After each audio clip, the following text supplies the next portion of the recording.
નમસ્કાર, ટોપ 9 ન્યૂઝ સાથે હું છું હિના। સૌથી પહેલા વાત કરીશું સુરતના વરસાદના ટોપ 9 ન્યૂઝ પર।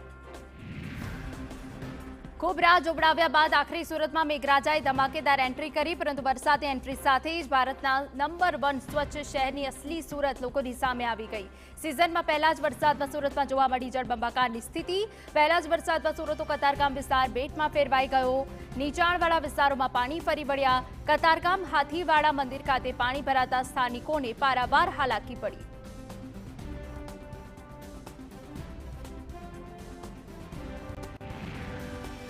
સુરતમાં સૌથી ચિંતાજનક દ્રશ્યો ડભોલીમાંથી સામે આવ્યા। ન માત્ર રસ્તા પર રહેણાંક વિસ્તારોમાં પણ પાણી ફરી વળ્યા।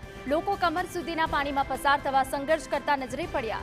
પાણીનું સ્તર સતત વધી રહ્યું હતું। અનેક ગાડીઓ પણ પાણીમાં ગરક થઈ ગઈ।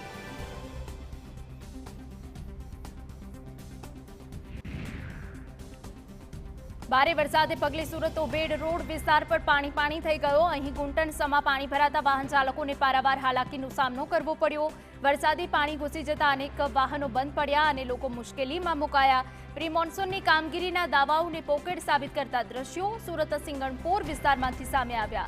અહીં પાણી નિકાલની કોઈ જ વ્યવસ્થા ન હોય, સર્વત્ર જળબંબાકારની સ્થિતિ જોવા મળી। સિંગણપોરને ડભોલી સાથે જોડતો મુખ્ય માર્ગ પણ પાણીમાં ગરકાવ।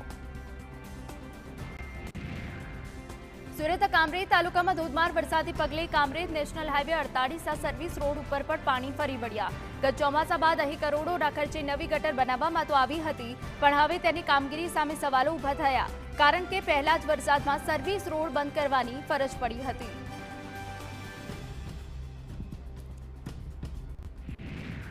સુરતમાં ભારે વરસાદને કારણે જળબંબાકારની સ્થિતિ સર્જાઈ। કતારગામમાં ભારે વરસાદને કારણે અનેક વિસ્તારોમાં પાણી ભરાયા।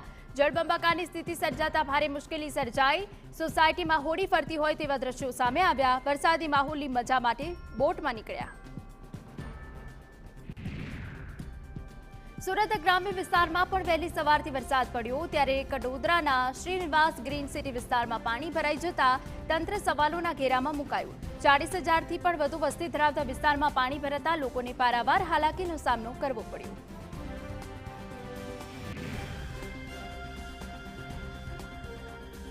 ભારે વરસાદને પગલે ઓલપાડના મુખ્ય બજારમાં પણ પાણી ભરાયા। ઢીંચણસમાં પાણી ભરાતા વાહન ચાલકો હેરાન પરેશાન થઈ ગયા। અહીં પોસ્ટ ઓફિસના કમ્પાઉન્ડમાં પણ પાણી ફરી વળ્યા। પહેલા જ વરસાદમાં આ હાલતથી સ્થાનિકોમાં રોષ જોવા મળ્યો। આ તરફ પાલનપુર જકાતનાકાની વિવેકાનંદ સોસાયટીમાં પણ વરસાદી પાણી ફરી વળ્યા। 2 ફૂટ જેટલા પાણી ફરી વળતા સ્થાનિકો કફોડી સ્થિતિમાં મુકાયા।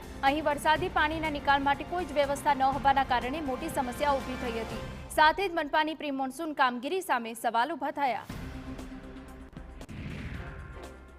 તો પહેલો જ વરસાદ એક વ્યક્તિ માટે જીવલેણ સાબિત થયો। વરાછાના ફૂલ માર્કેટ પાસે રિક્ષા પર વિશાળકાય વૃક્ષ તૂટી પડ્યું, જેના પગલે રિક્ષામાં બેઠેલા હનીફ નામના યુવકનું ઘટના સ્થળે મોત નીપજ્યું। મનપાના ગાર્ડન વિભાગની બેદરકારીને લીધે મોત થયાનો સ્થાનિકોનો આક્ષેપ।